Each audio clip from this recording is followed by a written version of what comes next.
what I thought I would do is use the Bitcoin thing as a hook to talk about where the economy's going.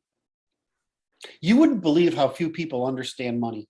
So in proper terms, you have a barter, then you have commodities allow, then you have commodity money.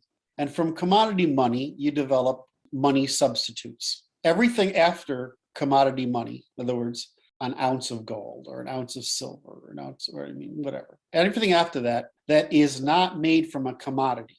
A bushel of grain is a commodity, but it's not commodity money. You can price things in bushels of grain because we often did. But when you get down to money, you can price things in things that have low volume. In other words, they have high value compared to weight and volume.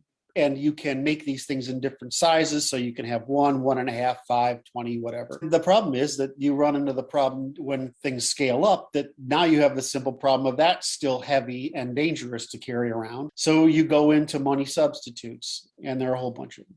Well, you go through notes, which are, you have this on deposit with me and I go trade it for it. And then you have checks, which are transportable. And all of these things are instruments. They're not money, they're monetary instruments. Well, you develop all sorts of things like that, like fiat money. Well, what's fiat money? Fiat money is a share in the state. So paper money is a kind of note for the government. That's how we think about it. And that government should be able to return for commodity money, which should be able to use to buy commodities, which were goods and services. Then you go from paper money to fiat money, which is you can't trade it for anything.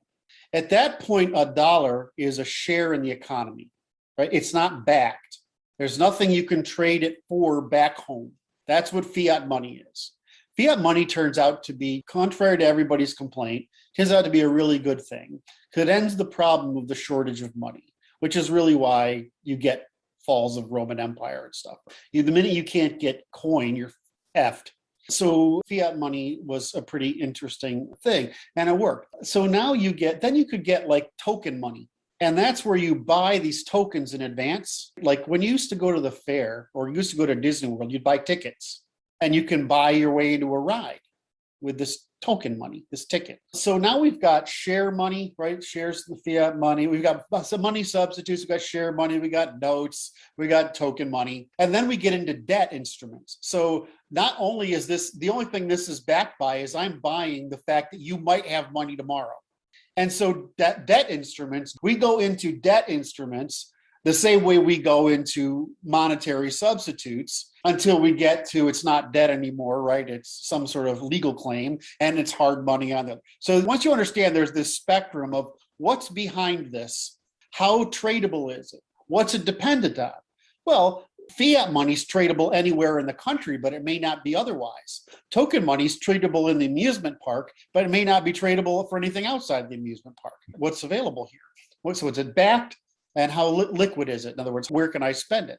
And what's the demand for it? Well, the demand for dollars is higher than the demand for my coins that go to the amusement park. So when we look at Bitcoin, we understand that it's a share.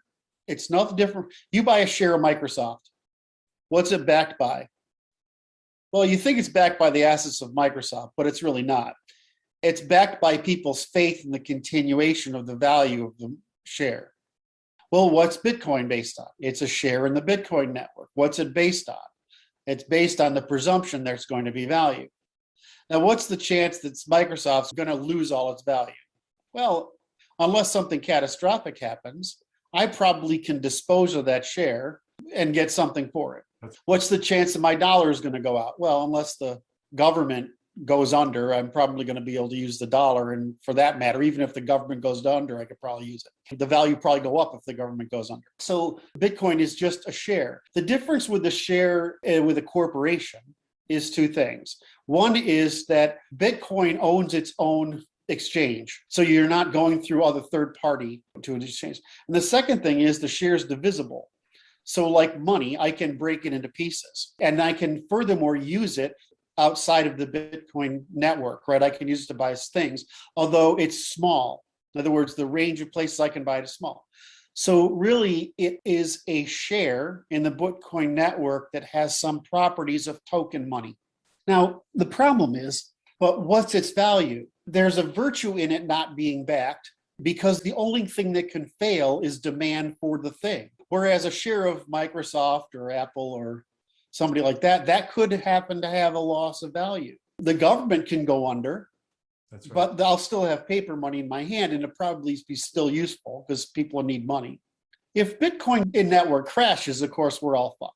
There's no way we're going to get anything out of it. It can be permanently lost. It can be permanently lost, but it's sort of like shares the property of the government, which is that it's not really backed, but it's backed by demand. It's like people didn't believe anybody would tolerate paper money, fiat money, because it wasn't real money. But as soon as the monetary illusion gets into place, right, the habit forms, people think that money today, which is just digital, all money is a digital record of debt. Oh my.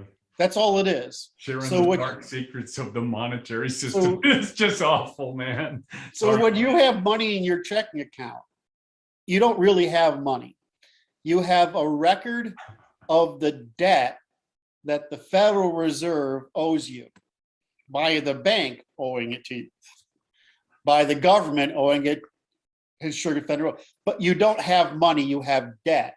So digital money is a debt instrument. I think that the important thing to realize here for the audience is this: if all the debts are paid, there will be no money. There'll be no money. Okay, so this is a long story. We're on a journey. So I'm just starting with Bitcoin because if I start with money, fewer people will listen. But if I start with Bitcoin, more people will listen. So what's the vulnerability of the United States to the dollar going away? It's fairly low. What's the value of gold going away? Near zero. Unless a meteor, this 6 miles long of gold gently lands on the earth. That's it. Even then, I think what would happen is the states would just pull it into reserve in order to provide legitimacy to their currency, and they'd still maintain the value of gold. So what's the possibility of Bitcoin going away? In other words, what's your risk? What's your risk of a share going away? What's your risk of the amusement park going away in your tokens? Well, the number of places I can spend this is small. My holding is probably small. In other words, I'm not basing my retirement on the ability to collect tokens from the amusement park and sell them, and the amusement park will go away, right? But I might put it in the tech companies, even if the tech companies will probably eventually go away. But I can probably act on that horizon, where I may not be able to act on the horizon of the amusement park going away. And there's no way to act on the federal government going away. So Bitcoin is an exchange. It's like the New York Stock Exchange. It trades one stock. That stock is BTC. Those shares are divisible. In other words, instead of being one share or 5 shares or 500 shares, every share can be fractional and traded. But in order to trade, it can actually be traded not just for other stocks on the market, because there's only one. It can be traded for stuff outside the market, which then can change hands and move through the market. So its primary cause of fragility, which is demand, is being eradicated by the more money that's in it. But just as we're seeing the government borrow trillions and it's ending up in the stock market, it's also ending up in Bitcoin. And the more people with more money that go into this and drive this up, the more consumer bait is being produced for it to go. That's fine. As long as this thing stays as critical mass, that's fine. But the government can shut down a company. They can sue a company. They can shut down a company. The market can shut down a company. Who can shut down Bitcoin? The government can shut down Bitcoin. I can't believe the number of, it's like religion. God exists or whatever, or my faith exists, or this is true. No, I'm sorry. I know how to destroy Bitcoin. I promise the government does. And if I have to write a white paper for the government to prove it, I'm happy to, because it would take me an afternoon. The problem is, when would the government want to do that? Because right now, it's forming a savings vehicle for people that's appreciating as the dollar is depreciating. So why would the government want to do that? They won't unless it begins to interfere with the dollar. So as a savings instrument, it's valuable. As a money, it's a problem. In other words, if they think they're going to make a money substitute out of it, right, it's okay as long as it's not inhibiting the collection of taxes.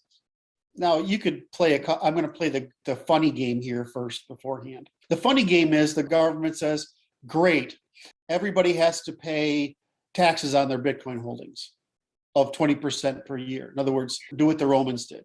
A wealth tax. Exactly. That would work because that would provide the circuit back to the state. Because what's happening is the state's issuing debt and the debt is going so. I don't expect them to do this, by the way. I'm just saying that they could do it. So, well, they couldn't do it. Yeah, they can. The easy thing for the state to do is do exactly what they do to any other money or any other stock, is they drive it underground and collapse all the value of it. The way you do that, of course, is you punish anybody who puts money in or out of it. Well, what's going to happen to Bitcoin if the state says that, and all these people that are mainstream investors that are putting all this money in, take it out? They'll take it out. Yeah. Right? Which will collapse the price. That's right. Which will cause panic run. That's right. Which will end the myth. So the second thing I would do, if I was the government, I would say, I'm going to make Fedcoin. I mean, I'm just making this shit up, right? But I can guarantee you they're going to do it. And the reason they're going to do it is they have to depend on the financial sector to distribute liquidity, and liquidity has to be pushed down through the financial sector, the banking system, and into business. But what we really want is just like we got $600 checks. We want essentially $1 is a share in the government. We shareholders want dividends.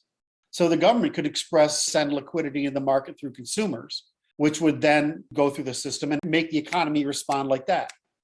So the government's going to do that. The second thing is, now that we have actuarial data and computers, why does the government need the banking system to issue loans? Because it's purely statistical. And the minute it's not statistical, it's crime. So you're just redistributing from people who have trouble paying to people who do pay. That's what's happening. You're redistributing from poor people to people with money. That's what credit cards do. And so why would the state not just suppress that? We're going to provide you direct liquidity and we're going to provide you credit. And meanwhile, your direct liquidity will go down to pay your credit. So you probably won't even have to worry about paying your credit cards. Now, the state could also say, we're going to loan you that money, we're going to give you that credit card, and we're going to charge you interest on it like the private sector does, except we're going to keep everybody's low.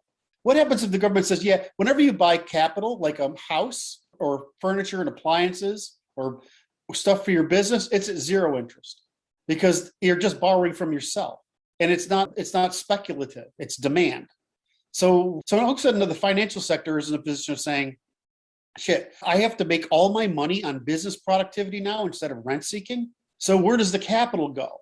The capital goes from extracting from people into investment in competitive business. Now, what if the government says, insurance is a real scam, right? Right? Insurance is a scam. Why don't we with the state's the insurer of last resort anyway, and the only people who win are the financial sector. So why don't we just insure the people directly and take all insurance and pensions in-house? That would change the pricing structure dramatically. I mean, why are American cars have so much trouble competing is because it's thousands of dollars of rents on top of the production costs. So what happens then if it's zero interest? How do businesses make money on interest rather than on competitive products? So if you start looking at systemically, this entire financial system is pretty horrible for everyone except the top 1% of people in the financial sector. And then they use the money in that financial sector to buy our government through special interests.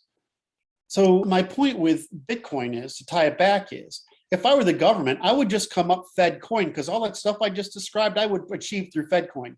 Not only that, I'd know where every fucking dollar went in the economy, exactly how it was processed in the economy, and I would have the economic data to actually produce reasonable forecasts.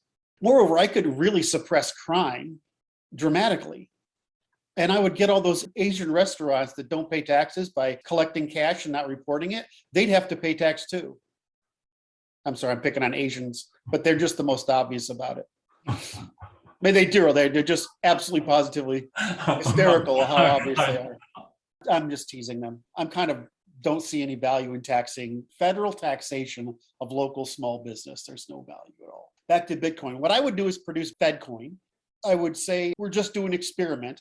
I wouldn't have it be an experiment. I would just tell everybody it's an experiment. We're just running a test. And then I would give 30 days notice that at that day's price, you could buy Fedcoin with your Bitcoin. After that, we're going to seize any asset that's transferred, used, or related to it. And if you use it, we're going to seize all your assets. So even if you're a grandmother and you buy a mop for your house with Bitcoin, we're going to seize your house. That's what I would do. And Bitcoin would crash immediately. Who would use it still? They would still use it for crime, right? They would still have criminal use. But you would have this, stop having this problem of what the Chinese are doing, whatever. So I would do it. And it would be really easy. Think of how easy it is. I don't even have to sell Fedcoin now. I've got a couple of $1 trillion that are going to flee to it instantaneously. That's right. And they're going to take all the appreciation of it. So why wouldn't I do that? Now, you understand the government is out of monetary policy. We've done the best we can. The next correction is demographically oriented, and it's going to happen. That's going to happen in concert with the collapse of world trade due to the United States withdrawing and the other pent-up countries seizing power. We no longer have this interest like the British Empire in preserving trade. Our only interest is keeping the English-speaking countries together, which is Australia, New Zealand, Canada, North America, and England, and we probably have an interest in the Germanics. But that's it. That's our only world interest. So that's what's going to happen. And so when that happens in that world, the government's going to go through a correction. The fiat money expansion and pushing money through the federal system, we've shown it doesn't work. It doesn't work at scales necessary. So they're going to do it. They're going to do it because they have to. They have to, not only because it's just smart, not only just because it's ethical and moral, not only because it's good state, not only because it's the only way you and I are going to get our sovereignty back from the financial sector and restore it to the government, so our government actually means something.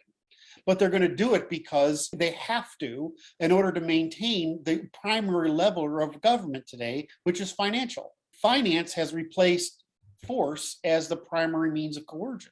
The government's going to have to do something about anything that influences its ability to use the economy, money in the economy, as a means of governance rather than force. And so what I was hoping to show by that story is, so what should we ask for? We should ask for the government to do all those things because Bitcoin illustrates the reason why we need to do all those things. That people ask, I did this research back in, 2012, and a bunch of people from the community, libertarian community, because this is what's just getting going back then, asked me, and I'm like, it's not money, it's this. They got all pissed at me. I'm like, it's not money. Money is a very specific thing. It's not even a money substitute. It's way down here in fiduciary instruments. It's a mix of token money and shares. It's a novel invention because it's a combination of token money and shares. That's its novel invention. It's not a problem that it's unbacked. The problem is, and the founders know this, they know that the problem was getting into enough participation that demand was the only reason for its backing, and therefore it's less fragile. In other words, its only fragility is to governments that was to suppress it. So that's pretty good. The problem is you're not taking that to the next exploration, which is, okay, but if you talk about it as money and you treat it as money, then all of a sudden it's a threat to the government, which means you're invading the only real threat that exists. And the other thing is that the technology is just weak. This whole proof of work, cost of energy nonsense is just ridiculous. And the fact that it creates a single ledger or that coins aren't redeemable, in other words, there should be ability for me to take all these fragmentary coins and retire them into a new coin. In other words, the idea that there will be a fixed number of coins doesn't help, because once something has marginally lost value, you're starting to the point where you're throwing pennies away. Maybe they think that's okay, it's marginal, but it gets to be a pain in the ass to use a lot of small money. So in other words, it's just like token money. Token money gets valueless so that you end up with waste in token money. So there's so much, the transaction speed is too small, but I think these are solvable problems. And I think the single ledger idea, in other words, the primary value I've always seen it is it creates a title registry. The value of a title registry is astronomical, but it's also astronomical to the state.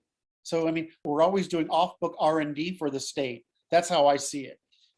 But it's not going to end up in this libertarian utopia. You're just doing off-book research and development for the state.